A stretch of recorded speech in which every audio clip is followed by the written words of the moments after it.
minute, just go ahead and if you want to type a word about how you're feeling about online education, teaching, connecting, whatever it might be, just go ahead and pop a word into this poll just so we can get a gauge on the room and see other people. Oh yeah, I see a lot of apprehensive and anxious. Definitely a shared feeling. Connecting, that's a huge part as well. Like, how do we stay connected online? Oh, how do you get in? Nauseous. Great. How do you get into, there is a link at the, you're gonna have to, here, I put it in. Thank you, Elizabeth. From Eduardo. I just re-added it to the chat. Thank you. Here, you know what, let me, I'll rename myself and just put Eduardo EDMO. That way when I pop up in the chat, you'll know it's EDMO person.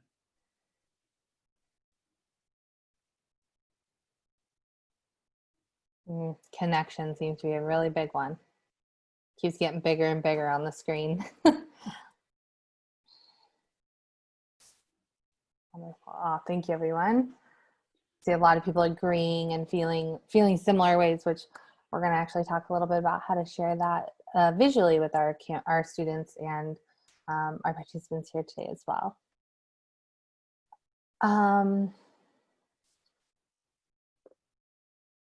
Wonderful. Okay. So let me go ahead and mute this. So really quickly, as we come in here, oh, sorry, took it away. We are going to go ahead and get started. So we already talked a little bit about changing your name. I'm going to go ahead and stop sharing my screen just for a second so I can see everyone on our screen. So we already talked a little bit about if you're able to change your name, just letting us know like who's in the room here with us today. So we appreciate that. And I'm going to turn it over. Sorry, my name is Kendra, and I am the operations director for Camp EDMO.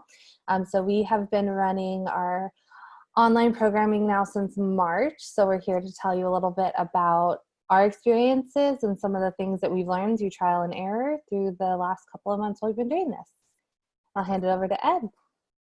Hi, my name is Eduardo. I am also go by Ed, and I am one of the co-founders of Adventure More that runs Camp EDMO. And we've been at this, for 17 years running STEAM and SEL programs and running online programs for about 5 months, which makes us veterans now in distance learning, which is a little ridiculous, actually. So we're excited to be here and be sharing what we have learned in the last 5 months of doing this every day for now, actually over 5,000 sessions that we've led online. So hopefully we can share some of the things we learned and some of the mistakes that we've made along the way and share them with you. Okay, and now we're going to talk a little bit about some ways that we can, as we get started here today, some ways that, we have a room here of about 53 people, how we can share ideas and make connections visually rather than auditorily or through talking. So I'm going to pass that back over to Ed for that part as well. That's right. So at EDMO, what we've learned is one of the first things you want to do is still be able to communicate with people when you're all on mute. Now, I do see a lot of folks have their cameras off, if at all possible. I mean, unless you're like still in your jammies, like please turn on your cameras. We'd love to see you. And as you know, if you're going to be doing these, online with your kids, you're definitely going to want your kids having their cameras on, right? And that was actually one of the first lessons we learned, that when kids have their cameras on, they're more engaged and they're better behaved than kids who have their cameras off. So, oh, yay, look at all these faces. All right, good afternoon. All right, awesome. This already feels more human. Okay, so one of the ways that we communicate when we are all on mute is we do a little sign language and we teach kids. So if you hear somebody say something that you agree with and you're like, yeah, me too, I feel that. We do the little sign language for me too, which is like the hang loose sign. And we point your thumb towards yourself and your pinky towards the other person, and you shake it back and forth. That's a me too. So like, I love dark chocolate. Oh, we got a lot of dark chocolate fans. All right. I like milk chocolate. I like all chocolate. All right, great. So that's a really easy way that we can communicate with each other. Me too. Are we ready to move on to the next step? Thumbs ups, right? Thumbs up. Are we ready to move on to the next step? Cool. Are we kind of getting there? No, I'm not ready, right? Really easy way. We can clap for each other online. So the way you clap using sign language is jazz hands. So we can clap. Somebody says something really awesome that we agree with. And it looks really nice too. Like if you put your screen on gallery view and you see a lot of people doing this, it really feels like clapping, right? So those are some really quick, easy gestures that we can do to still communicate even when we're all on mute today. Now, there will be times where we're gonna ask you to unmute yourself. You may have a question and we're gonna have some times where we're gonna ask for some participation. So if you wanna say something, you can also raise your hand, right? And the closer you put your hand to the camera, easier it is for someone to see. If you're an older student, you can also use, there's a little hand raising feature in your chat function there that you can use on Zoom. And you can also like raise your hand. Now, because this is a challenge that you'll see what we already have, is that one of the challenges, we have 3 screens of people already. So I have to click through 3 screens. So it'll be hard for me to see hands. So if I have a room this big, it is also helpful to put something into the chat box itself. And we have 2 other people who can be moderating other than ourselves if there are questions that we don't see. So feel free to also drop questions in there. Sometimes we'll just hold on to the questions until we have like an open session where we'll address them. Sometimes we'll be asking you for real-time questions. Okay. I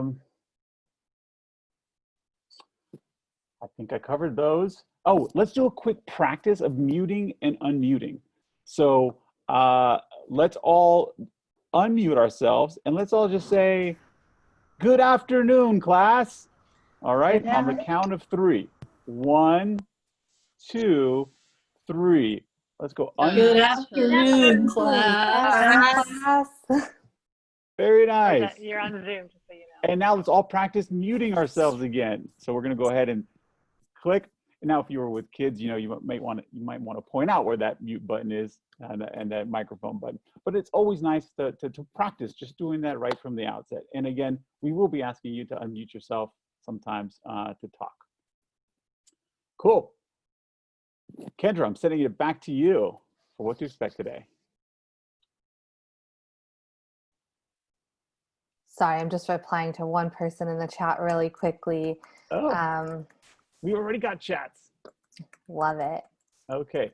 Sorry. There we go.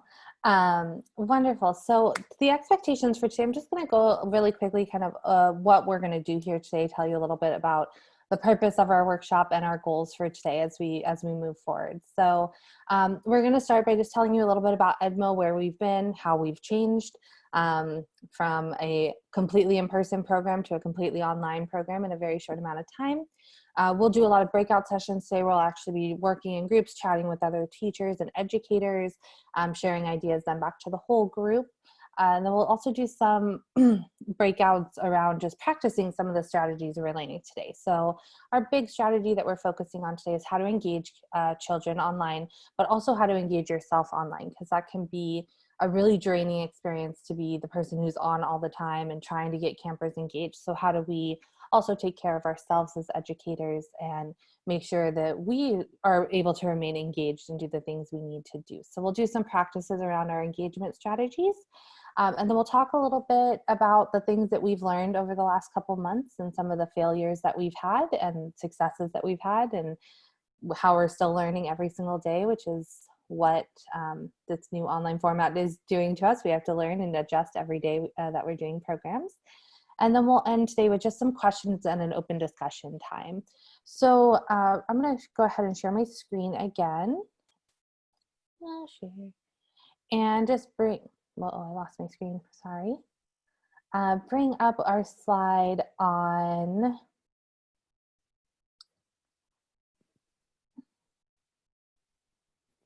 oh my gosh, stop. Sorry. There we go. So the goals of today, as I just went over, just understanding how engagement looks online for both instructors and children, addressing the common challenges and practicing some strategies. And we're going to practice a growth mindset around teaching online, because one of the big things, as I mentioned, is we're always learning and always adjusting in this time now. So these will be our goals for today.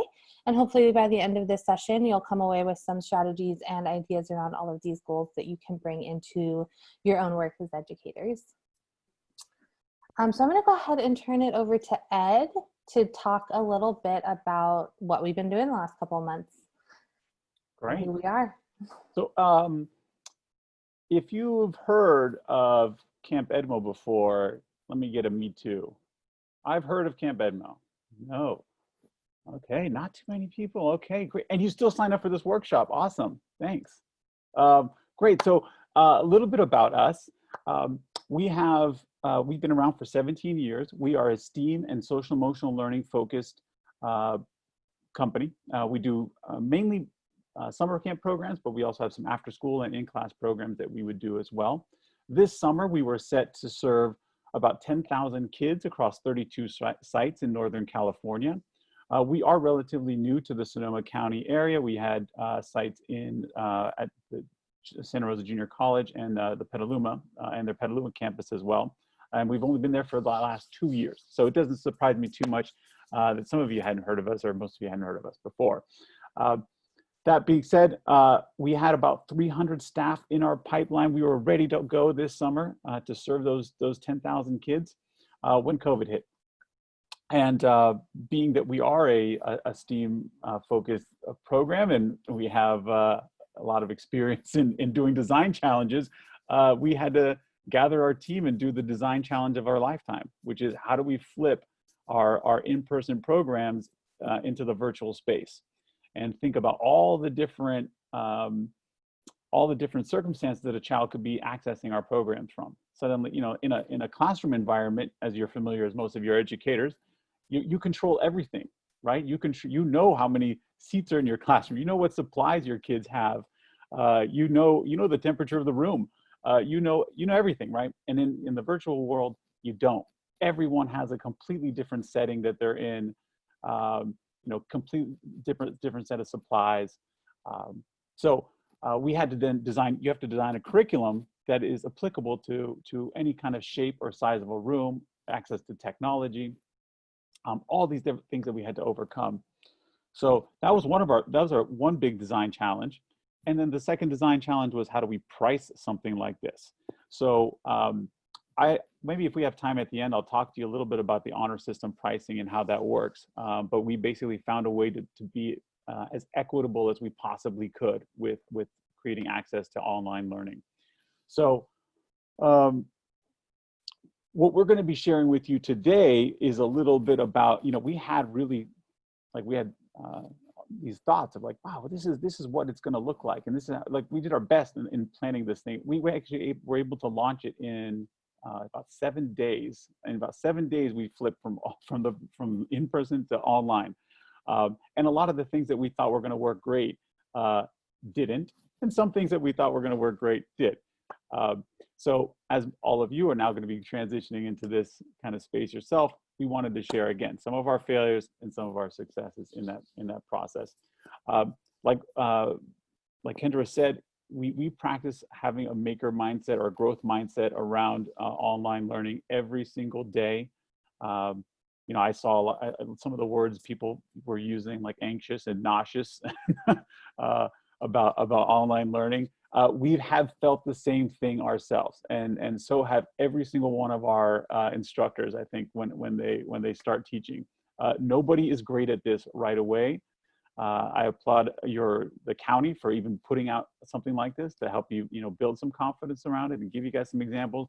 But you're each obviously going to go through your own individual process as you start to teach yourself and learn yourself in this online setting.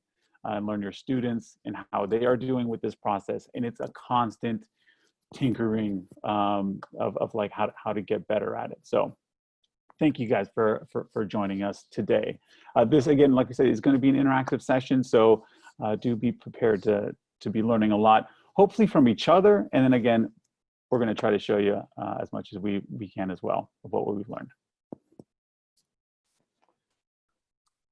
Okay, so we are going to actually start to jump into our first breakout where we're going to get to talk to each other and talk a little bit about what we've been doing and things that are going not so great. So in just a moment, I'm going to put up another poll for you all, and we're going to send you off into breakout rooms. So you'll be in a group of 3, and you're going to share, each person will share just what was really hard. So if you've done the online learning already, I know a lot of schools did transition into that and implemented a version of it in the spring. So if you already have done it, what were some of the things that just didn't go well? Like, it's going to happen. We know things aren't going to go well.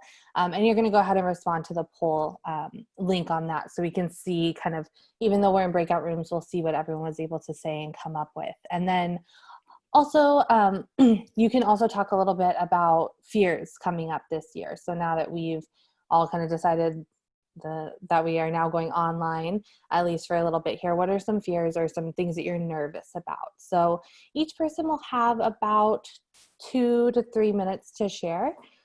So as we go off into our groups, just kind of keep that in mind. We'll send a note through the breakout room announcement when it's time to go on. When you get into your groups as well, you're going to pick one person to be a timekeeper to also help. So just nominate someone to be the timekeeper so that they can let you know when it's time for someone else to transition in with their thoughts and ideas. Okay, so let me go ahead and put up the poll really quickly so you guys can see that, and I'm going to go ahead and activate it. And then once you go into your room, you'll be able to use that poll in there. So I see some people are starting to put some ideas in there in here, so you can actually use this when you're in your breakout rooms as well, and they'll show up here for everyone else. So Elizabeth, if you'll go ahead, these breakout rooms have been randomly assigned, so you're gonna get to know some new people. All right, I'm gonna send you off. And then we'll come back in a couple minutes. As we went into our breakout rooms, we kind of lost this link, but if you have a moment, you can respond to this question just so we can see kind of where the room's at. I see a little bit here about absolutely like that transition from in-person to online and how rough that can be for kids who were doing really well in person, and the access to online and technology is another really big barrier. Yes. So I think we are close to having everyone back here.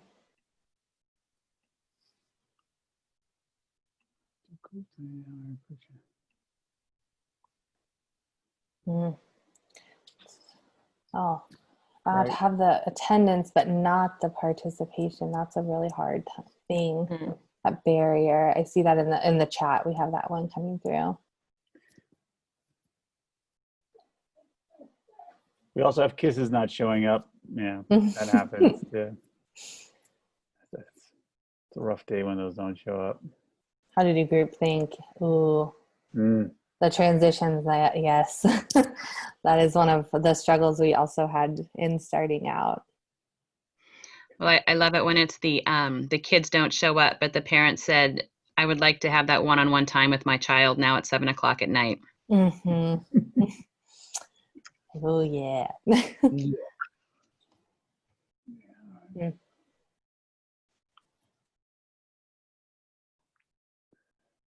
Eating in Zoom. Great. I think we have everyone back now. I think the rooms have closed, so I'm going to go ahead and stop sharing my screen right now. But I see some really great responses here and see a lot of issues that are kind of shared common and some time management and things like that. So I'm going to go ahead and turn it over to Ed now, who's going to talk a little bit about the other side and doing some positivity and some visioning. Great. So we wanted to get a chance to, I mean, how many people resonated with some of those things they saw on the screen? If you resonated with someone in your group on a fear or anxiety, let me get a me too. Yeah, I'm going to flip to my other screens too. And by the way, if you have your cameras off, you do automatically in Zoom go to the ends of the second pages. So I may not see you as quickly if you do resonate. Okay, but yes. Yeah, this is a common experience, right? I think as a collective humanity, we're going through some trauma, right? And on some level, and those of us who are tasked with teaching kids online, you know, we have our version of it, right? And we probably all carry a lot of this feeling of like a weight of responsibility, right? Like we have the responsibility of children's lives and futures, and that's a heavy weight to carry, right? And when you take that responsibility seriously, that can create a lot of fear and anxiety, because now suddenly we have to use this new medium in which to teach folks. So we wanted to just create an opportunity for us to acknowledge that we are all carrying these feelings around with us. So acknowledging that is first, and now what we'd like to do is take a moment to reflect on and do a little visioning exercise on what it would look like if it was going phenomenally. Okay, so here's what we're going to do. We're going to do just a little mindfulness practice. So this is something we like to do at EDMO all the time with kids. So we're going to do this with you as well. If you can put your 2 feet flat on the floor and get yourself comfortable and yet alert. And what we're going to do is we're going to do a quick little envisioning. So I actually invite everyone to please, if you feel comfortable doing so, close your eyes. And we're going to take a deep breath.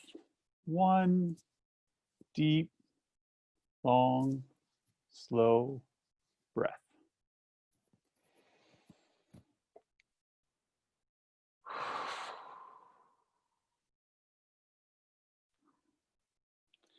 And if we were with kids, we can give them the analogy of smell the cookies, take a deep breath, smell the cookies, and then blow out the candles. We're going to do 2 more of those. Smell the cookies and blow out the candles. One more breath.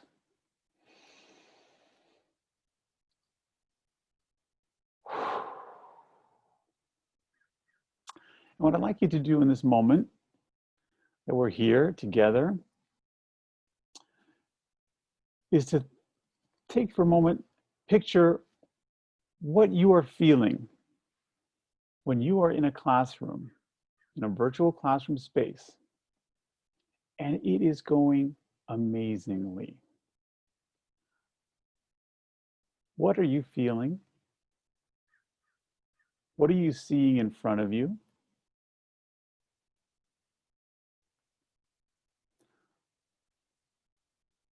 What are the looks on the kids' faces?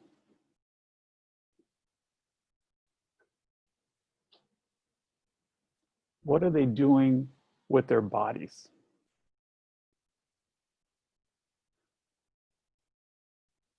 What are you doing? What are you doing with your body?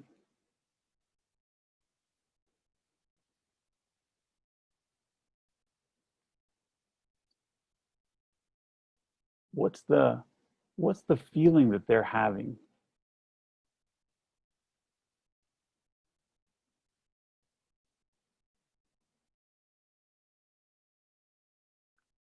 What's happening between them?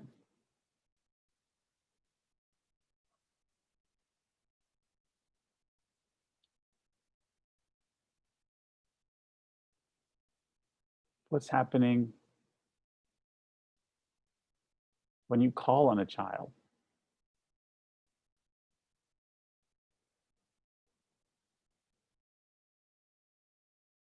What are the other children doing when you call on a child?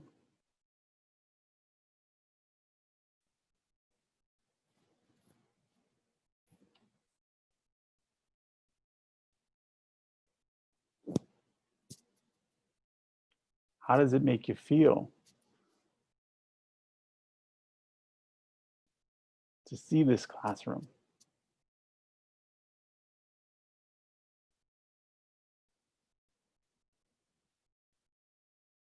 How is a parent feeling as they're watching their child interact with you?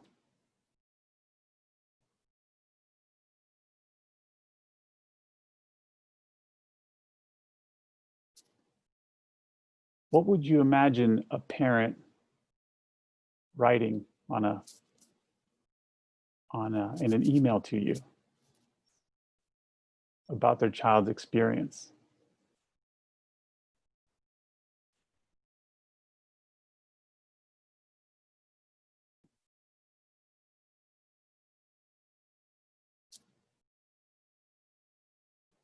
What are they telling you? What's the difference that you're making in their life, in their child's life, through online learning?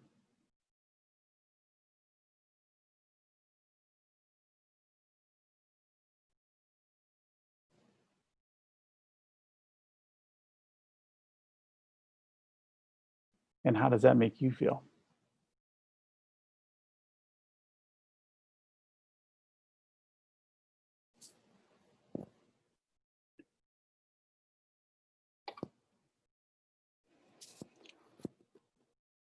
If you can, for a moment, just hold on to that.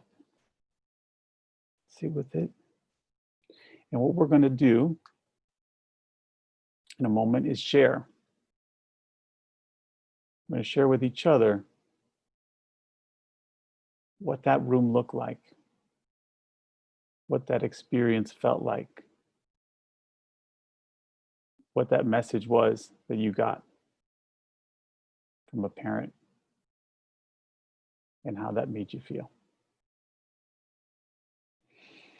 Okay, I invite you all to please open your eyes. And what we're going to do now is we're going to go into a breakout room and we're going to share our vision with each other. Yes. So in just a second, I'm going to go ahead and open our breakout rooms.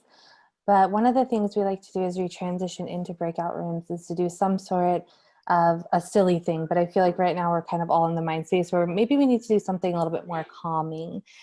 So as we go into our breakout rooms, what we're going to do is I'm going to hit the button here on the count of 3. And when I hit the button, we're all just going to like take a really deep breath as we go into the room. And we're going to use the same poll. If you've already gone into the website, I just activated it so you can now answer this question, which is just what does engagement look like in online, either for yourself or for your students. So on the count of 3, I'm going to go ahead and hit the button. Everyone go ahead and take a deep breath in. I have one person who's on their own. Sorry, let me move them really fast to a new breakout room. Oh, my God. I already took my in-breath. Sorry, I just realized that we had some people leave, so now I have someone who's completely alone in a breakout room. Ah. So, give me 1 second. I need to, let me see if it will let me. Oh no. There we go. Sorry, I apologize for that. So I'm going to stop sharing the screen for 1 second. And on this one, this is a note. This is a word map. So if you just want to use one word for what it looks like, whether it be smiling, positivity, anything like that, that will be the word map that will come out of today. So let me move this person really fast. Room 2. There we go. Okay. On the count of 3 now, I'm going to go ahead and open our breakout room. So on the count of 3, take your deep breath and enjoy talking with your partners. And a note, Ed, I think you had a note on timekeepers. Go ahead. Yes. So how much time do we have for this one, Kendra? We have about 10 minutes and they're in groups of either 2 or 3. Great. So if each person has, if you have a group of 3, 3 minutes each person. If you have a group of 2, you get 5 minutes. Wow, you get to really delve deep. And by the way, if you do have extra time and you did have a chance to do some online learning, you can also talk about what went well in what little brief amount of time you got to do distance learning before schools ended. If there was something positive, or maybe a positive learning experience that you've had online in the last few months, and what made it positive. So you can draw this out a little bit more too if you have a little extra time. But we just want to make sure that we are being equitable and that everyone gets a chance to speak. So please make sure you time keep to whatever your group is into that 10 minutes. Okay, here we go. On the count of 3. Ready? 1, 2, 3. We'll see you all back here in a moment. Hello, everyone. Welcome back. Welcome back. Oh, yes. Oh. That smile word keeps coming up in a bunch of different ways, too. We have smile, smiling, smile, all of it. Lots of smiles. Wonderful. Welcome back, everyone. So as we're coming back in here, we just have the word map up so we can see the word. Obviously, the big one in the middle right now is smile. And here we come with laughing. These are great. Kind of highlighting what was coming out of everyone's conversations.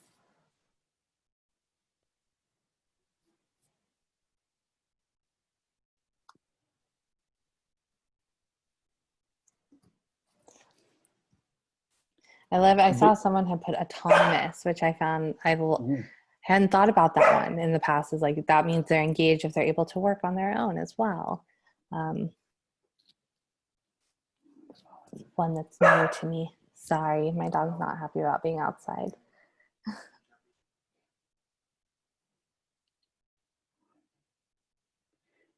It's interesting because, you know, I'm curious what comes up for people with things like with smile and laughing and wide. What does that mean for a lesson plan, or what does that mean for you as an educator? How do you prioritize? Like, what are the things you want to prioritize as you're designing a lesson plan or thinking about classroom management?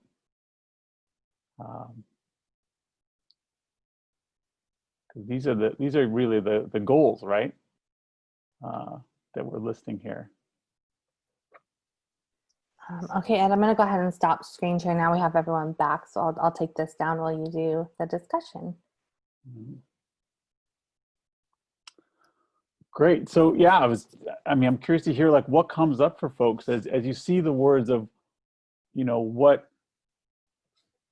an engaged distant learner looks like, and what an engaged distant teacher feels like.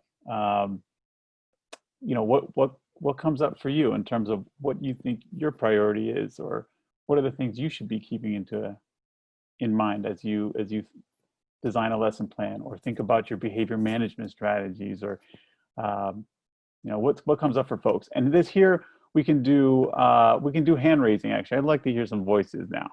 So you can do a hand raise if you want to share something. Timothy, I saw your hand first.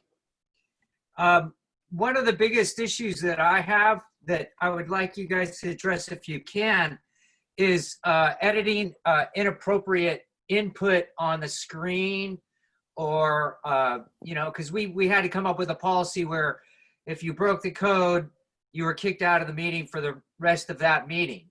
And I just am very, very like have to be cautious about all that. So that's my question. Thank you. We can actually, let me write them.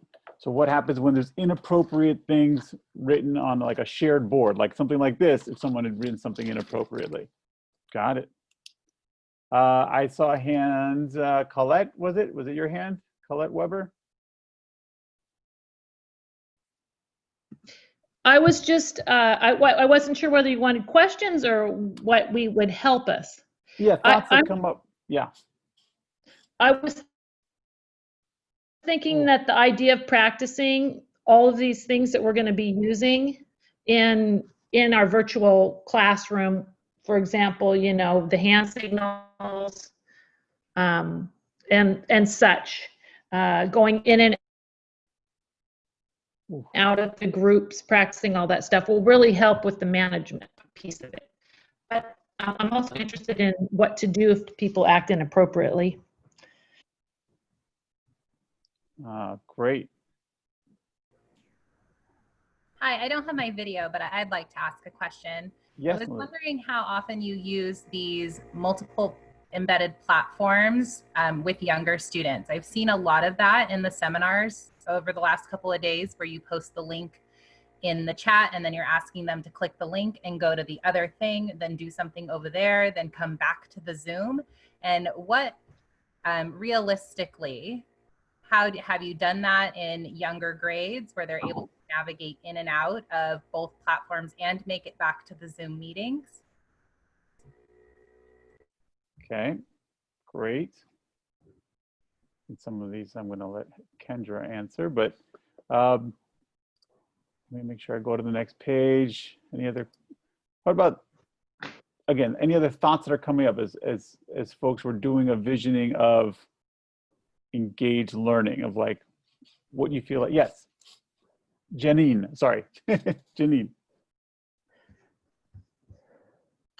You know, we talked about it in the last group I was in, and I'm now constantly thinking about it, is those kids that do not have a cheerleader at home, how do we get them feeling supported enough that they still want to show up and even try to engage? Because if their parents can't or won't or whatever, they still need that. And I struggled with that. Even though I was calling them and everything, I still struggled with that. Great. And these are great things that we can discuss. We may not always have all, we don't have all the answers. And some of these will continue to be challenges. So it feels like we're kind of going in that direction. These are things that people want to talk about. Let me tell you some of the strategies that we're using right now. We can jump into some of the things that we've been doing to address some of these challenges. And then we may have some time. Do we have another breakout session after this? Well, we do some teaching. We'll have some time too at the end, like kind of dive deeper into like these individual ones. And some of these we will touch on as we go through some of the other elements.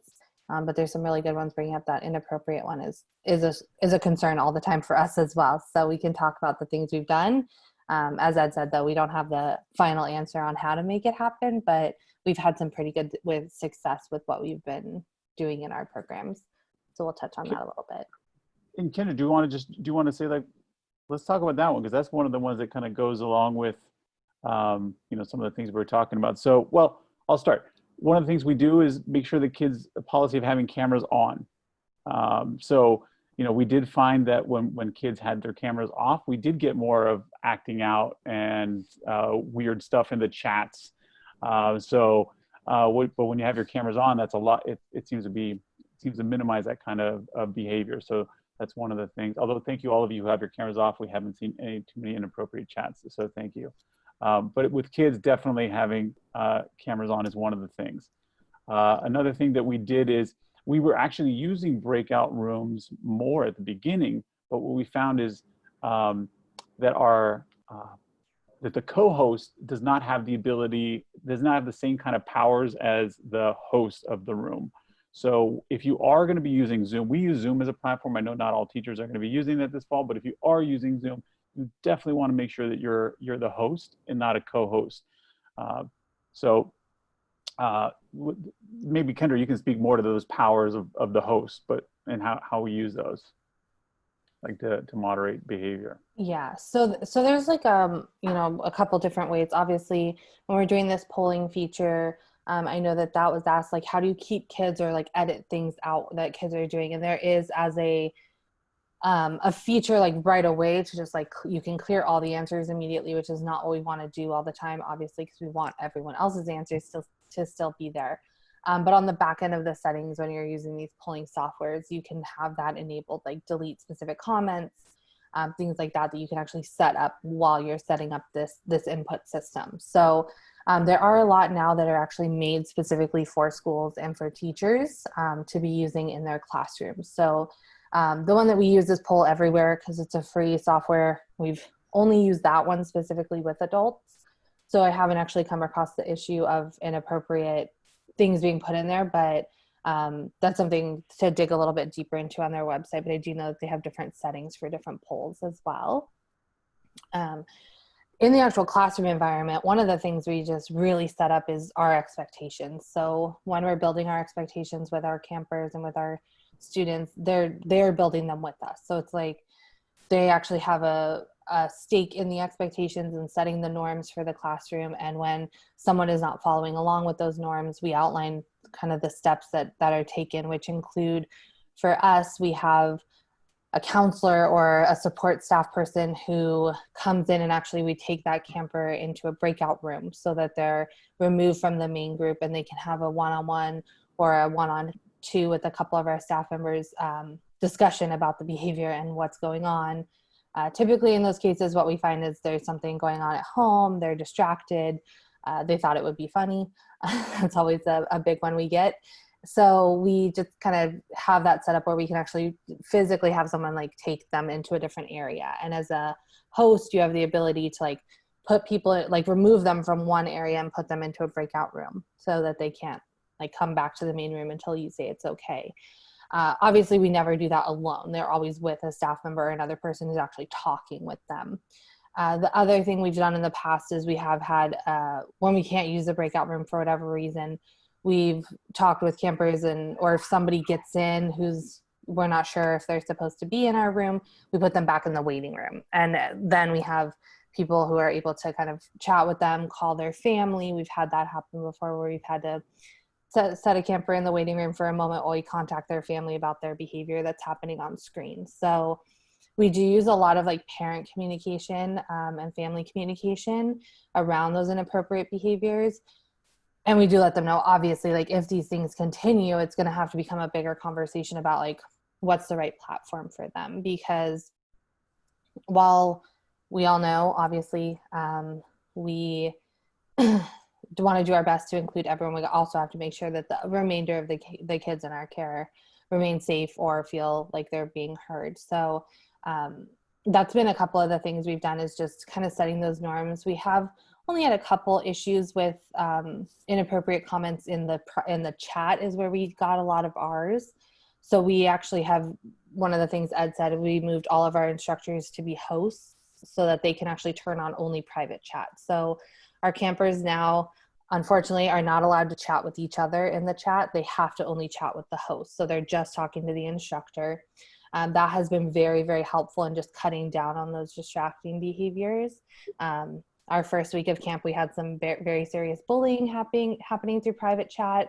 It was brought to our attention, and we adjusted our entire system to address that situation. So that's one of the ways you can do. And then also as a host, at least in Zoom, you're able to mute campers or students and keep them muted so that like if they're saying something inappropriate, they don't have the option to unmute themselves, which has been very important for just family situations at home. You never know, we're now in homes where we never really were supposed to be as educators. Like we're supposed to be in our classrooms where we're dealing with things in this area. And now we're actually inside of people's homes. And it is something we've had to learn. How do we adapt to family members fighting in the background, or, yelling over each other, yelling over the camper or student as they're trying to talk? So we found the ability to actually mute students and not let them unmute themselves while we kind of figure out what the situation might be going on has been another really important part of the Zoom platform. Now I know a lot of school districts aren't allowing the use of Zoom anymore. We've been able to set up a system that we feel is pretty secure with waiting rooms and check-in procedures that we do. But whatever platform you're working in, I would really encourage, if there's a way to like find out that muting capability, that has been really major in just keeping any sort of verbal distractions from happening, or any sort of verbal like inappropriate things from happening in the moment. You can like take care of it in the moment, keep doing what you're doing with the other students, and then deal with or address that issue afterwards as well.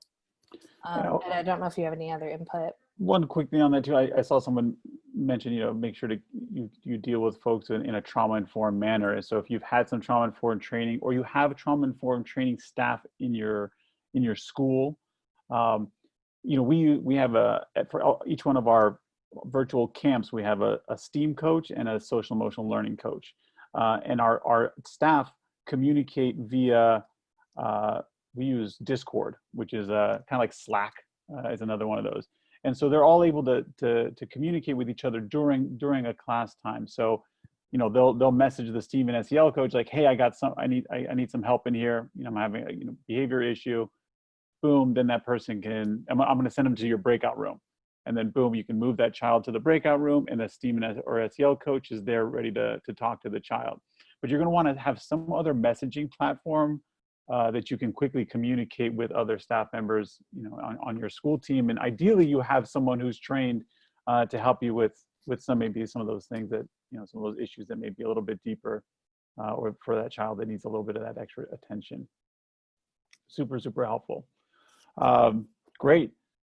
The practicing in and out, like coming in and out of a platform. I mean, do we do any of that with the younger kids, Kendra? Like, at what age do we start doing outside kind of platformy stuff? We reserve that for our older campers, which are 5th through 8th graders.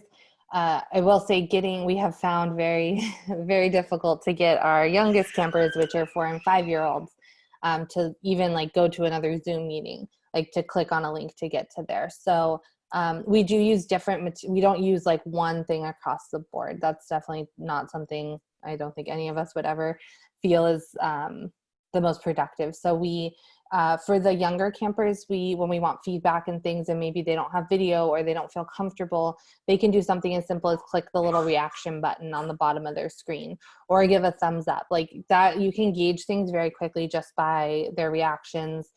That is another huge reason that we ask them to keep their video on, because what we see is like, by being able to just quickly kind of scan the room and see facial expressions, even you can see a time before a camper is getting frustrated, or a student, sorry, I always use the word camper, before they get frustrated, you can like start to see it kind of building and actually catch it before they turn off their screen. Because what we find is once campers start turning off their screen and microphones, it typically means that something went wrong.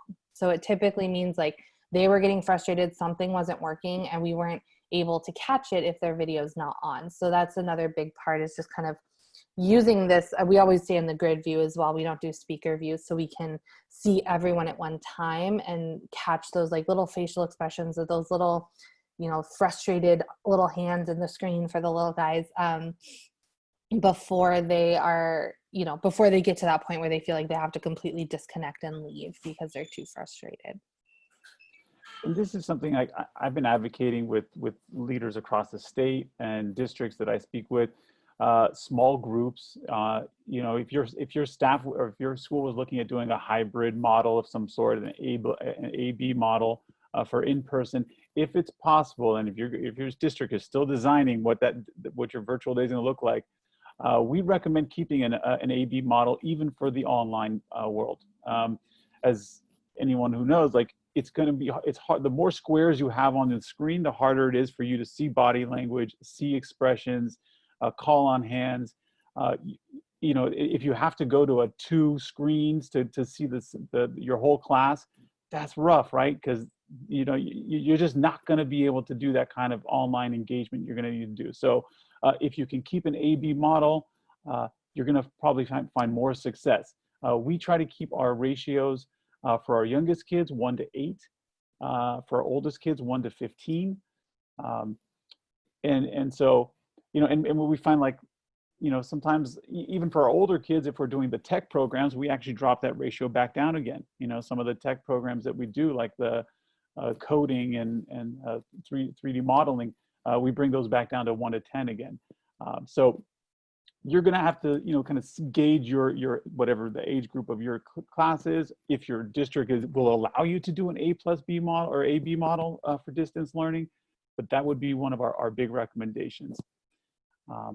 A lot of keeping students engaged, we find is being able to have that personal connection, being able to notice things about them, like, hey, what's that like cool shirt you're wearing, or what's that poster for about in your background, or what's your cat's name? You know, when the cat comes, like little things like that, right? That lets you know, on the screen it looks really small, but to them it's big, right? That cat is right there for them. So you showing that you notice something that's happening for them, or something that they're doing, that's a big deal for them, and immediately makes them feel connected to you. But that's very hard to do if you have 25 boxes.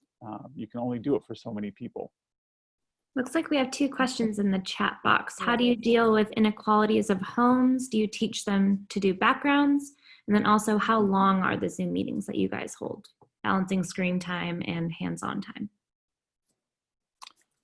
I can address the Zoom question, Ed, if you want to Sure. talk about the other one. So one of our things that we do outline in our expectations is obviously the backgrounds as we do them don't really work on every computer. My computer, it only works because I actually have a green screen behind me. It's not strong enough processing to like have the actual virtual background behind me. So what we typically do in our expectations that we set up before the programs is let the families know how we'd like it. So everyone here has a great example of like kind of a neutral background behind you. So there's not people constantly walking in and out of the screen. That can be very, very distracting to other people if there's like somebody constantly going in and out.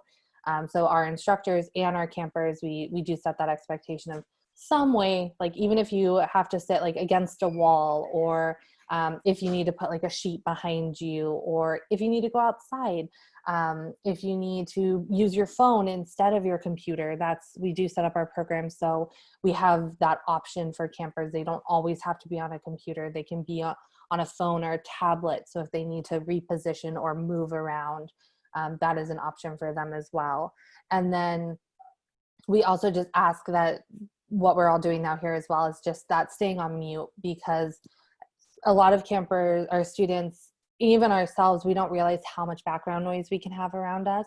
And although they might just be like, oh, that's just normal, like a baby crying, I have a baby crying in the background here, dogs barking, that can cause distractions for those students who have a harder time engaging online. So we just try to set it up as like, these are the expectations we have around using Zoom. And a lot of it, for the families as well, they want that because they don't really want people seeing into their lives and into their homes as well. So just a reminder of like, we can see everything on your screen. We can hear everything you're saying when your child's not on mute. So let's make sure we're encouraging them to stay on mute until they have a question, or we want the whole group to engage. And also making sure we have that clear background.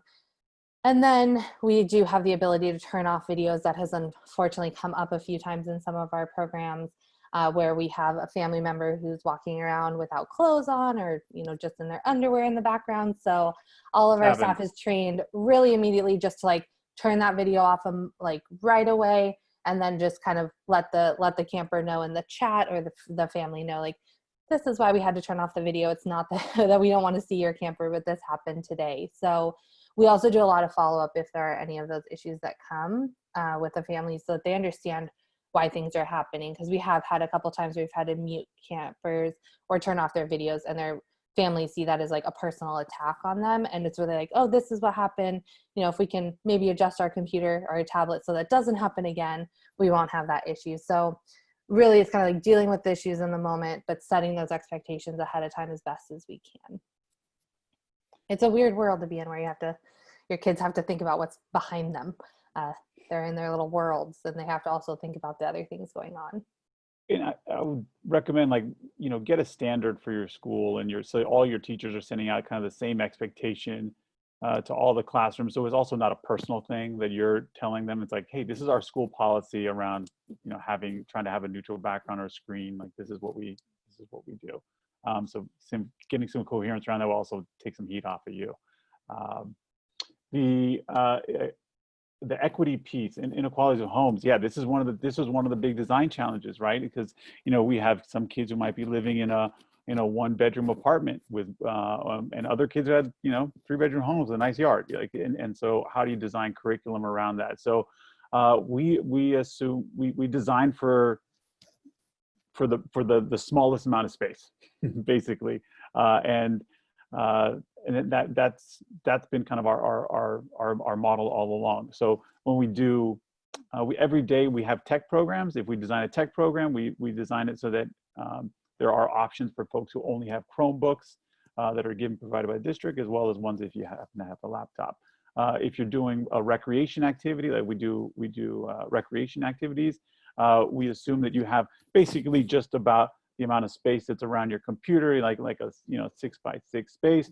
If you have access to outdoors, cool, you can go outside, but if you don't, that's cool, you can do it in your living room. We don't never assume that someone has access to outdoor space or a ton of space around them.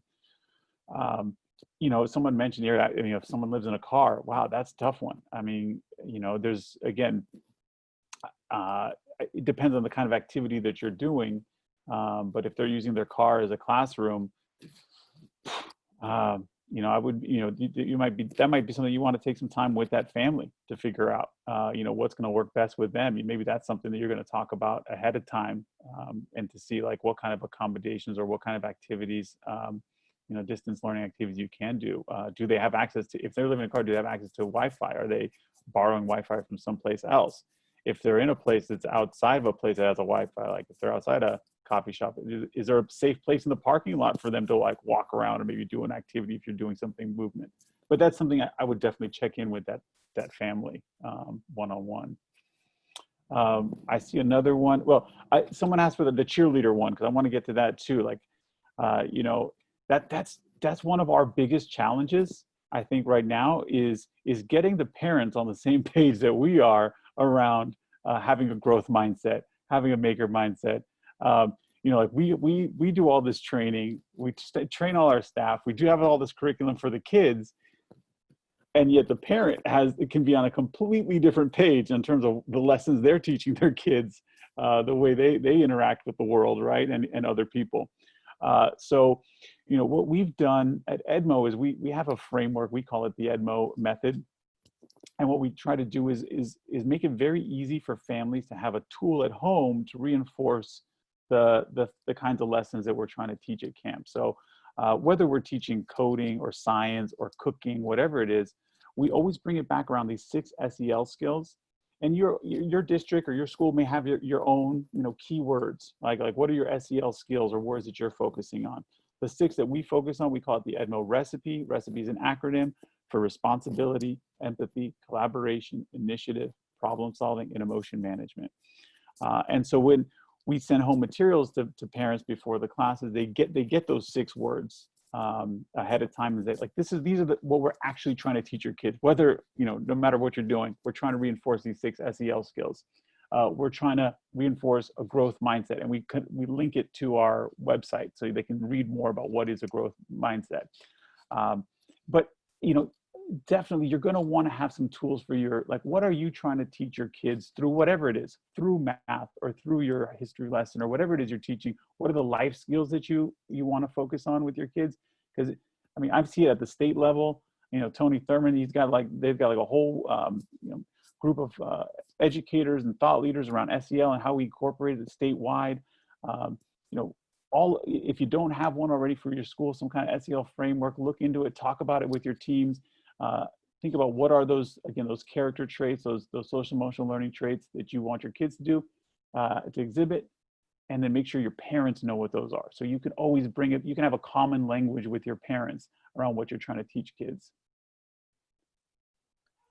And I think that's part of one of the things that we're learning is we're no longer just child educators. We are now adult educators, which I don't know that any of us signed up for that when we went to school and got our degrees and came into this, right? We weren't expecting to have to train and teach our families that we're working with these same skills. So one of the things that we are learning is, in addition to education for children, we also need to educate families. And as Ed said, one of the big things we're kind of bumping up against is just very different values and what families think is important and what we think is really important. So we've seen a lot of our campers who they come up against a problem, and for us, we're like, great, let's learn from that problem. That's part of our growth mindset. That's part of our problem solving.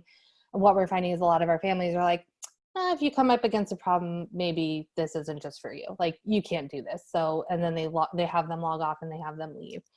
So part of our education piece that we are working on is some parent education and some family education that goes into like, why is this so important? Why do we need to help our kids have a growth mindset? And like, what can it lead to down the line? So kind of helping to make that understanding and to include that with our families as well, rather than just with our kids, because it's amazing how quickly at least a family member that we've had a couple now, at least 4 or 5, we've been like, oh no, you have a problem, just leave, this is too hard for you, instead of trying to encourage them to work through that problem and use it as a learning experience. And that can lead to a lot of disengagement, obviously, if they just log off all of a sudden and they're gone because it's not a value that their families find as important as we do. So kind of explaining that and really trying to get to the root of why we're doing what we're doing and how we're doing it. And I do see a lot of people leaving because I know the next session starts at 2:00. So we are here and we will be here for about another 40 minutes or so. And we have a couple more activities, but if you need to log off, we have a slideshow that outlines some more information. And if you want to stay with us, we'll still be here and we'll do some more activities. Who plans on sticking around? If anyone wants to stick around, ask what. 1, 2, 3. Okay. Well, you'll get a intimate crew for the last part here. We'd love to tailor to whoever is left. So, what are the things that you would like some more information on? I mean, we've got tons of stuff to talk about, but are there any Can we things? take like a 3-minute stretch break? Yes, that was actually the next thing on my list. That was perfect. I feel it. So what we can do is typically what I do is just like cameras, microphones off, and we'll come back in 3 minutes. If you want to go grab some water, run to the restroom, we'll come back let's go with let's actually take a 5-minute one. Let's do 2:10. So go do what you need for 5 minutes, get your stretch on, and we'll come back at 2:10. Cool. All of them, like one person didn't get to talk. So yours had enough time for us to not just answer, but go a little deep. Other ones were like 1 minute per person, and this was like 3 minutes per person. Much different. Okay, good. Highly approve. So great. Those were the smallest groups too, because the other ones were always 4. So it's just different with 2 or 3. So I think that's why we had more talk time also. So you appreciated having the small. We were like bouncing back and forth a little bit. 3 is best. You do 3? Always. 3. 3 Great. is always best. Great. So we want to make this time useful for you. So, what are the things that we can keep? We have a whole list of tips that we can go through. We didn't even get through, I think, half of the stuff that we were going to go through. So we can continue talking about tips, or, if there are things that you want to discuss as a group that you would like some perspective on that we can hopefully shed some light on, we'd have to do that as well. I'd like some more tips. More tips. I think that'd be Let me bring up that slideshow. I've got a lot of really great theory, not a lot of tips. So okay. I'm ready for some tips. Let me pull this up. Let me actually spread my screen so I can see everyone at one time. There we go. Like when I can see everyone at one time, that makes it. Well, other. What is the setting for your screen where you've set this up so that on my screen I have my thumbnails up on top, your thing down here nicely set up, and then the chat, it's all where it's supposed to be, so nothing's covering anything. Whereas when I've done this, or when I've been in other people's, I always have to move boxes so I can see things. Does anyone know what I'm talking about? Yeah, I do know what you're talking about. I don't know. Okay. I don't know if Elizabeth knows what was set up, because I think it's just kind of like the default setting, and then once you start playing around with it, it gets really confusing. It cannot be the default setting, because you are the only person all week that's done it like this. Oh. Wow. Okay. Well, I know that so how I set it up was I just had, because the session's recorded, it does it says you can do record speaker view. So whoever the speaker is that's talking will always show, but I don't know why. I don't think that has anything to do with how it's set up. Maybe if you go deep into your features on Zoom. Do you guys have a pro account, or are you using the SCO account? So I work at SCO, and I do have a licensed account, which I know the features are different for the basic account versus the pro account. Yeah, my school, sorry, this looks and works so much better because I'm not constantly having to close and open the chat in order to see the screen. Yeah, I mean, on my end, I can see the shared screen, and then I've decided to have, my all of my like boxes, the gallery view, so I can see people on the side.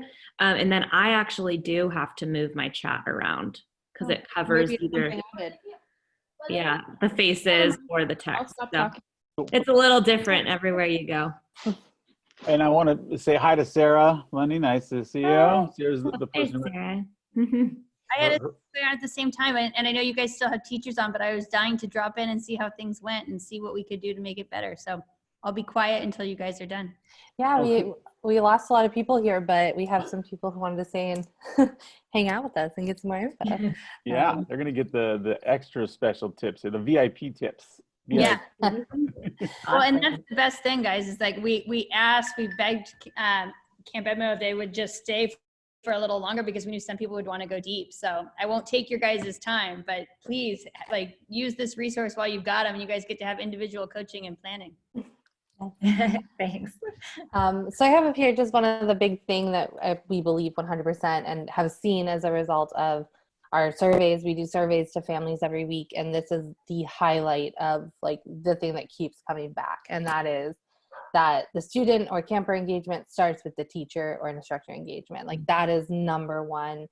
We see our poor staff, they've been working, they're on their 8th week of camp now doing this, and we definitely saw like in like 2 weeks ago this kind of like drop off in our survey results around engagement, and parents just being like, our campers aren't engaged because your instructor is not engaged. And we had a whole conversation and refocused on all these things we're about to show you. And in the last 2 weeks, we've seen it kind of, our survey results go back up in those areas, more positive.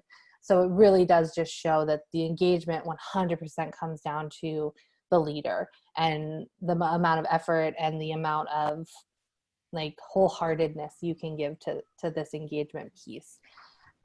And it's exhausting, I'm not gonna lie, but we're gonna talk a little bit about ways that we can try to like avoid it and try to do simple things that can increase engagement. So engagement online, what does it look like in the kids? And we saw this as, our word graph that came up, just asking questions, talking and engaging with each other, being on camera rather than being just a blank black screen, being in the frame of the camera.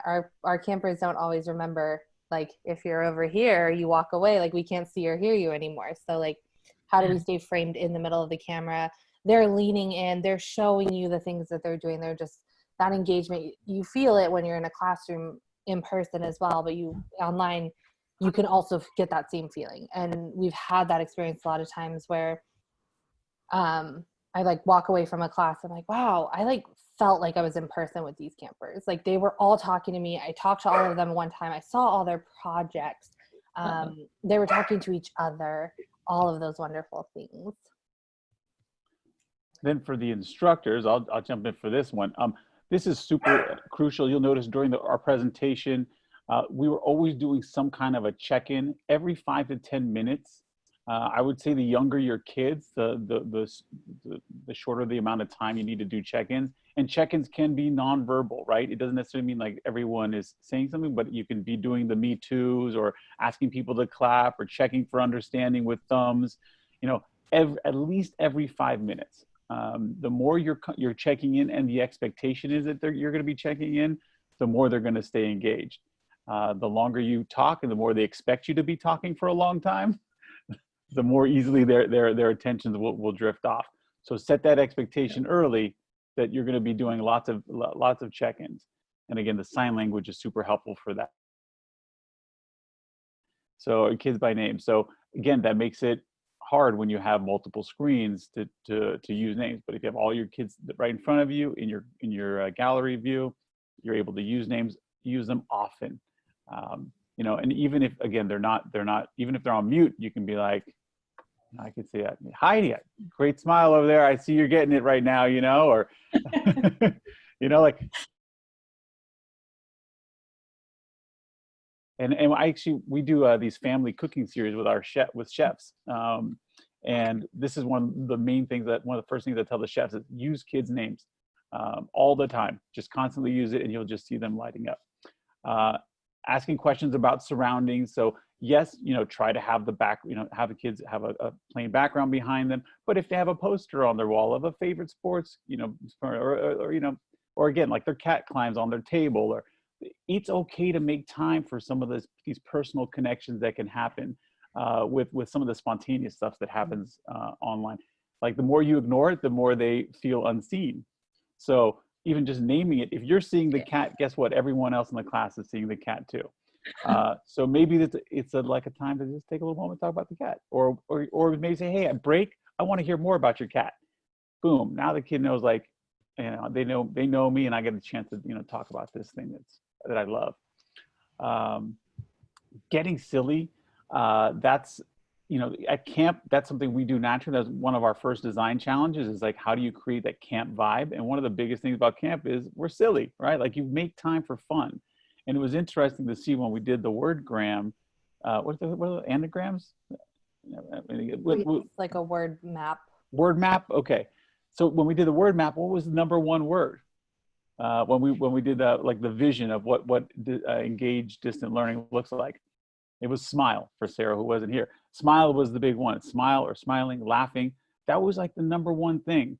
So when we're designing for camp, we're constantly thinking, how are we going to make kids laugh? Instead of raising a hand or maybe checking for engagement like this, what are some other things you can make kids do? You're the boss in camp, right? So like, you're the camp leader. You could be like, okay, everyone who understood that, moose ears. You can make up anything and they will do it. And the more outlandish it is, the better. So, if you have a question, stick your thumb in your ear. If you don't get this, look like you smelled something bad right now. If you really don't understand this, like, what's your, like, oh, I just smelled something really gross, right? So anything like that, where you're getting them to use facial expressions, moving their hands, that makes learning fun in between all the other serious content you're going to be doing, right? Your body language definitely makes a difference, right? So like, we've had instructors who log on and they're doing it, like, at first they're sitting on their couch with their laptop like this, and they're like in their body language is all back, and we're like, no, buddy, like, you got to find a chair. Make sure you should look like you're engaged, you're excited to be there. So be aware of like how you're positioning your camera. Typically, like something like this, where it's maybe even a little bit above eye level, or just below eye level, but they feel like you're right there in there with them. Remember, they may look small because they're gonna be on the grid view, but you're their biggest image. So you should be looking like you're just looking right into their living room. I talk a lot with my hands, but that, again, things that you do with your hands, your body, if we just talk, people drone out very easily. So again, using hands. And then framing. Just always be aware of your framing and your lighting. If you don't have good lighting in your part, there are little clip-on lights you can get for your computer now, that you can just like put right in it. So if you're in a darker room, do clip-on lights, but you want to make sure that you're nice and bright. That'll make you look more animated and energetic, even if your coffee hasn't 100% kicked in. Cool. And then one of the things that we're seeing here is all these different elements of it, but yes, you see these things that you have to do, they're exhausting. So my next slide is a question for you. So this is just a question to think about as you move forward and go forward, is just, what do you need to do for yourself to show up wholeheartedly and engaged every day? Because as I mentioned, we saw the engagement drop off around week 6 of camp. People are tired. They're like getting burnt out on Zoom. So what do? We at our we do some like staff appreciation things and recognitions of their work, and just kind of like re-amping that vibe of like, you are doing such an awesome job. But you don't always have someone there to like bring you up, essentially, when you're starting to feel down or starting to feel kind of drained. So think about those things that you need to do for yourself, whether it be like, okay, everyone, we're going to take a 5-minute break, go on a little scavenger hunt around your house, and you go get a cup of coffee or go get some chocolate, or, like if you're feeling that, your kids are going to feel it. Absolutely. So using those breaks as a time to keep them engaged by having them go get something. That's one of the best things we do, is even when we're not in front of the screen, they're still doing something for camp. They're one of my favorite ones I've done so far is find something in your house that you love. I see a lot of animals when I do that one. It's a great one. Get to see all the cute little animals. Something that brings you joy, something that is red, something that is green. Like it can be something as simple as a color. And then it gives them something like, oh, I'm going to go do this and bring it back and show people. So it's like also brings them back to the computer. Because we see some drop-offs during the break. So as we start to incorporate these scavenger hunts, they want to come back more and share what they found that meets that requirement. It could be anything. We always make sure that it's like something that's safe for you, because we're like, my biggest fear is a camper will go and like grab a knife and be like, this is something shiny. I'm like, no, that's not what I meant. So we do put some restrictions around it, just safety, but doing those things and also allowing yourself that time for a little break. Like you deserve that as well. So obviously we're here, we're engaging with the campers or the students all day long, or for 3 hours even. That's a long time to be on and be engaged. When you're in a normal classroom, you have a little bit of a break sometimes where they got to go outside for recess, and you can sneak in a little break, although they try to always sneak back in, I find. I don't know why they want to come back so fast. But in this online environment, you have a little bit more. And we use the use of the waiting room because we also do not let campers stay in the classrooms alone. So when they're in a Zoom room, we're like, okay, we need you to either turn off your microphone or video and walk away. And because we need our instructors to also have that space to walk away and not feel like they have to be monitoring. We have had some classes where that doesn't work and the kids really want to stay on and talk. So in that case, we're like, okay, we're going to put everyone in the waiting room for this 10 minutes while we take our break. When we come back, we'll let everyone back in. So it just, for our own safety and the kids' safety, we don't want them in there alone. Too much opportunity for cyberbullying and inappropriate conversations or things like that come up. So that's another way we've done it, is being able to like put them in the waiting room for those 15 minutes, let everyone back in after the break to make sure it's a safe place for you to take a break and for our instructors to take a break without having to be concerned. I'm curious, how many of your school districts already know what distance learning, what the model is going to look like? Like, or your district still figuring it out? Like, are you going to do an A/B model, or are you going to have all your kids at once? All the kids at once. All the kids at once, and that's non-negotiable. You already know that. We have to take attendance every morning between 8:15 and 9 o'clock. So Celine, yours is everyone as well, all at once. Yes. Yeah. So starting off distance learning, we're all, yeah. And so how It's many? based on the state. It's not really something we can negotiate, because the pay, they have to have their 240 minutes every single day in order for their attendance to be counted. So under ADA, our kids have to be there every day. Now, we don't necessarily have to have them. So I have them for a certain number. I'm in high school, so I have them for a certain number of minutes for the classroom. I can have them where I give them a video for the first 20 minutes, and then I give them an assignment for another 15 minutes, and then the last bit is for people to ask questions. That's all considered online engagement. It all counts. So it doesn't all have to be this intensive thing, but it all has to be counted together for ADA to make their money. And then once we go to hybrid, when we also have that schedule, they're cutting them in thirds. I'll have 1/3 in the classroom, and at the same time, I will have the other 2/3 on the computer. So I will have 20 minutes to get my kids set up in the room, and then I will talk to my online kids and get them set up, or vice versa. So I'm dealing with both sets of kids the whole time, all the time, because of ADA. Because there's no other way we're going to get paid. Yeah. Because of the decisions made at the state level that they have to have their 240. Can I ask a question around that really quick? So when you say, like, obviously you're saying like video time, I know for younger kids there was like work sheet time essentially was how a lot of things were happening in the spring, like work packets. Are they, so the 240, is it like continuous? Like they have to be uninterrupted, or could you like have them go away for 20 minutes and watch a video and log back in and do like rotations that way? Sort of.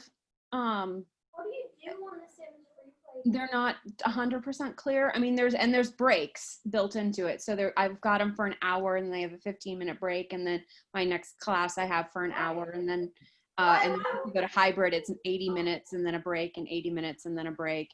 And then the afternoon is set up for conferences and teacher meetings and questions and office hours and stuff.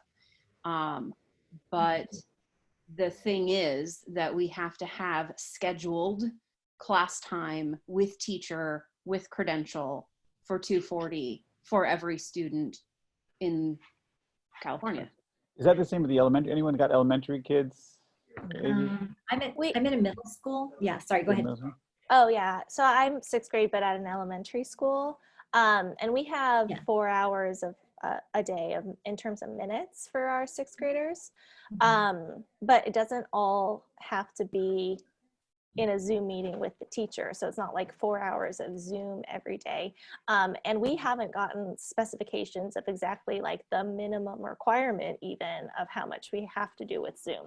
So we are taking attendance every morning between 8:15 and 9 o'clock in a live Zoom meeting. And then from there, we show them like the schedule and what their assignments are, and we can do a live lesson, or we can just kind of point them in the direction they have to go with their work. And then some of that is allowed to be independent also. So there aren't specific minute specifications of this is how many Zoom minutes you need. So it sounds like you could somehow not have to engage with all the 25 or kids at one time. You could, even in the virtual space, have like smaller group, one go watches video, you keep one for live instruction, and vice versa. Yeah, I think that'd be possible. Okay, cool.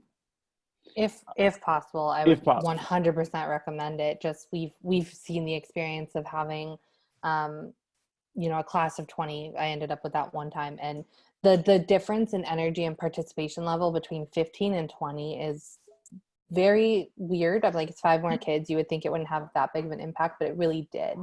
And with, we have our junior campers who are 4 and 5, we keep them at like a 10-to-1 ratio, because again, like we had 11 in one class, and the teacher was just like totally different energy, having to like, spread your time between 11 kids instead of 10. It doesn't feel like one more kid would make a huge difference, but in the grand scheme of things, it really does. So, if at all possible, to figure out like workarounds. I know it's obviously there's so much that's asked right now of everyone.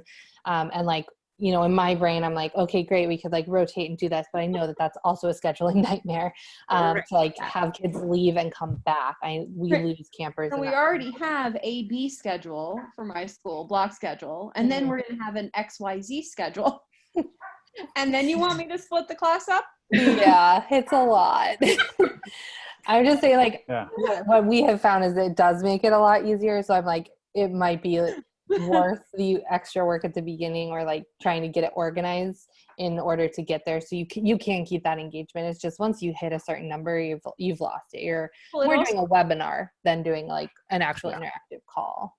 Yeah, and you also shrink the boxes to the point where there's no way to read facial expressions. That's exactly right. Also not reading each other's facial expressions. And so we stop interacting with people and start interacting with boxes, and you don't care what you say to a box. Exactly. And if you're able to, I've seen some people, I haven't seen many of our staff do, because we keep the sizes small, but if you do have to go bigger, if you can connect your computer to a big screen, like if you have a flat screen computer, hook up your USB, get it nice and big, put your desk in front of it, and that's your class, right? Like, and I've seen that done in like I saw a karate instructor. That's how he does his karate class, right? Because he's got a dojo, and but he needs to see people from a distance. So I would definitely recommend hooking up a big screen.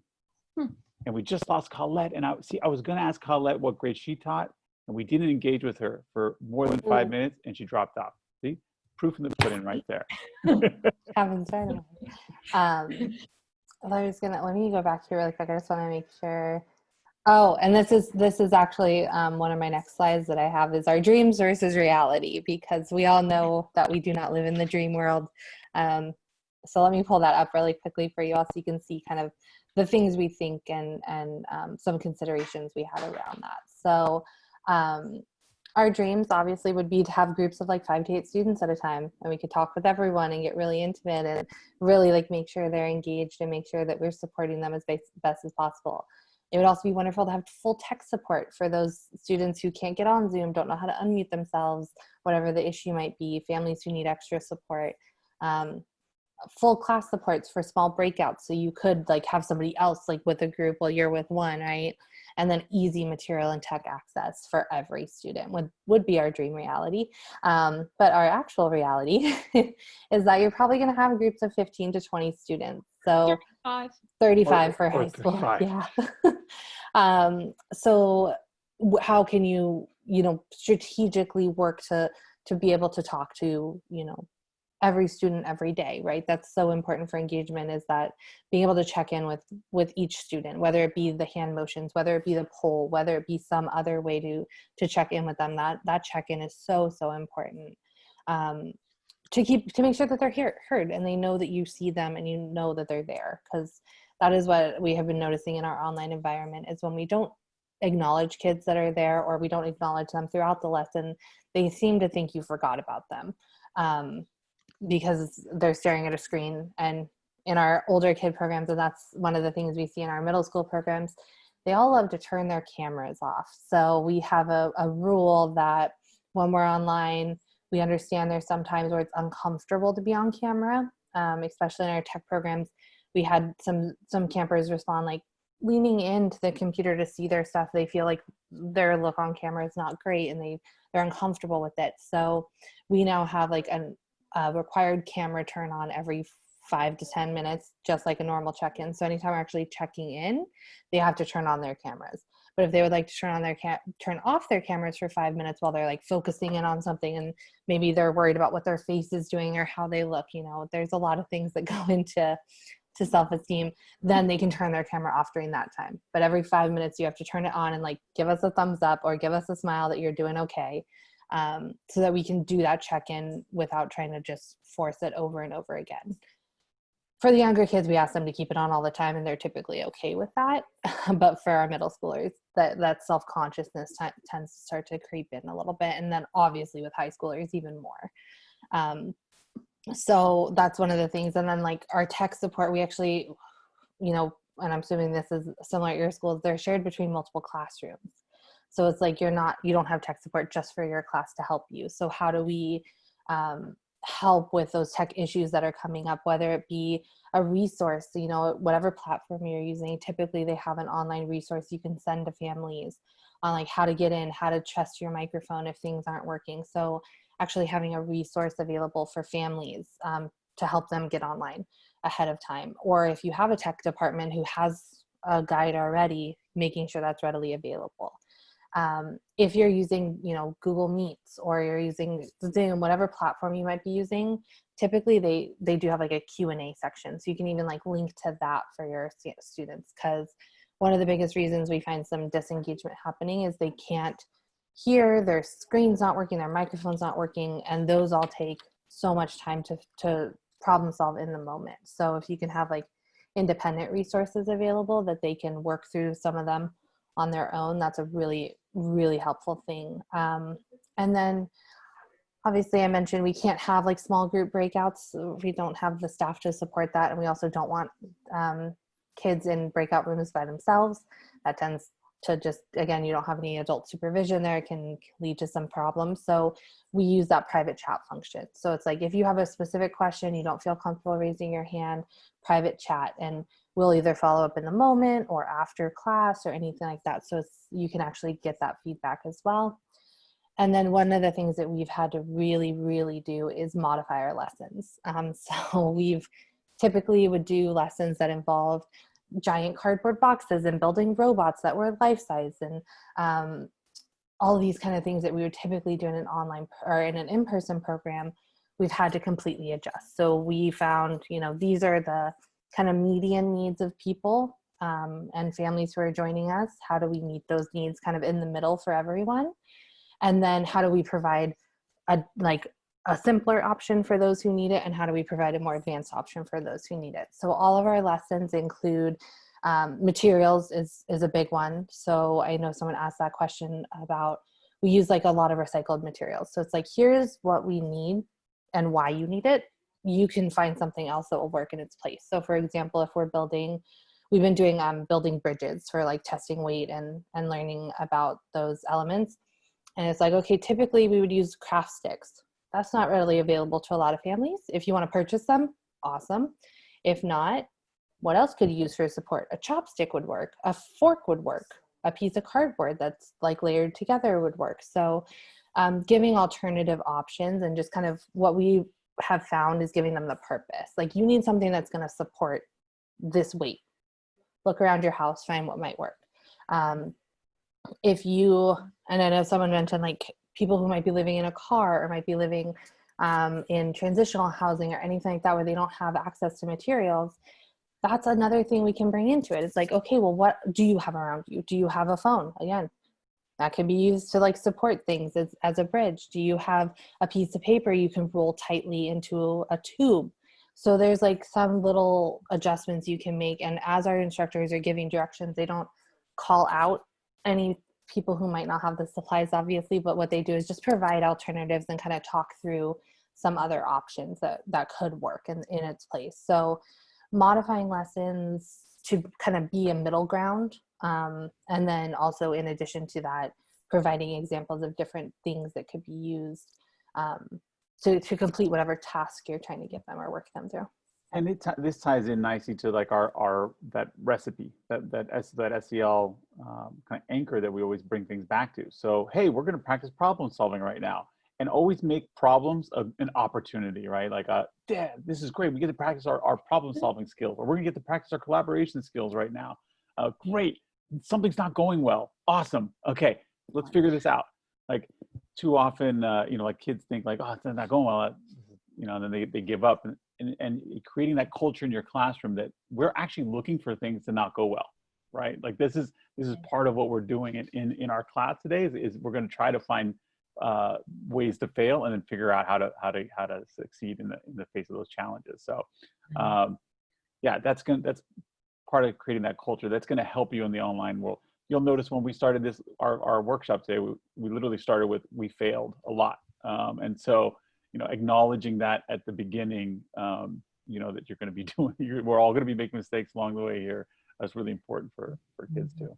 Yeah. Sienna, did you have a question or comment? Oh, cool. We're coming up here on the 45-minute mark. So just 2 more minutes. Does anyone have any other questions? I mean, I think we've dumped a ton of tips on you here. Hopefully. Yeah.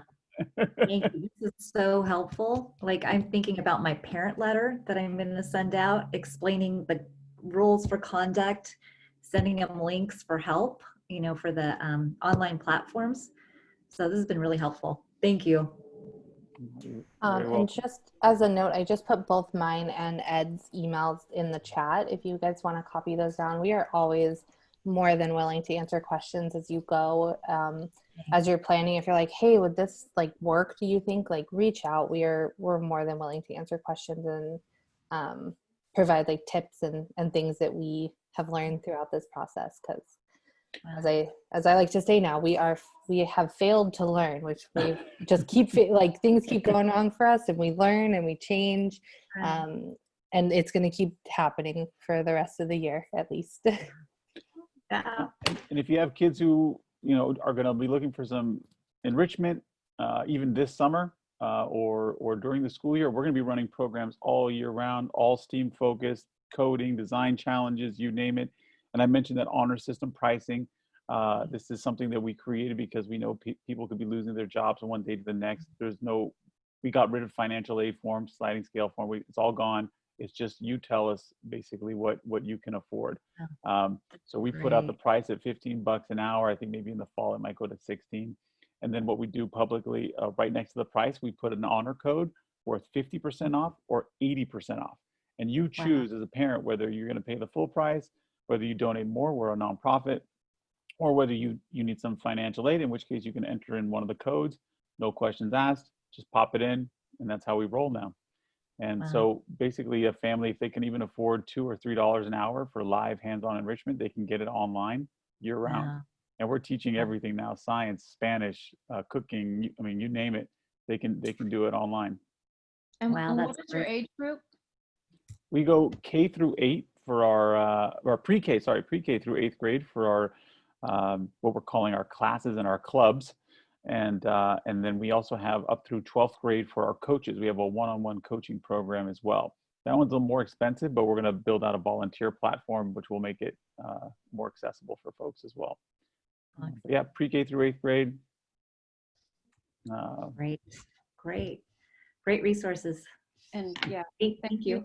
Really, really wonderful presentation and useful stuff and great context, and obviously used in the field.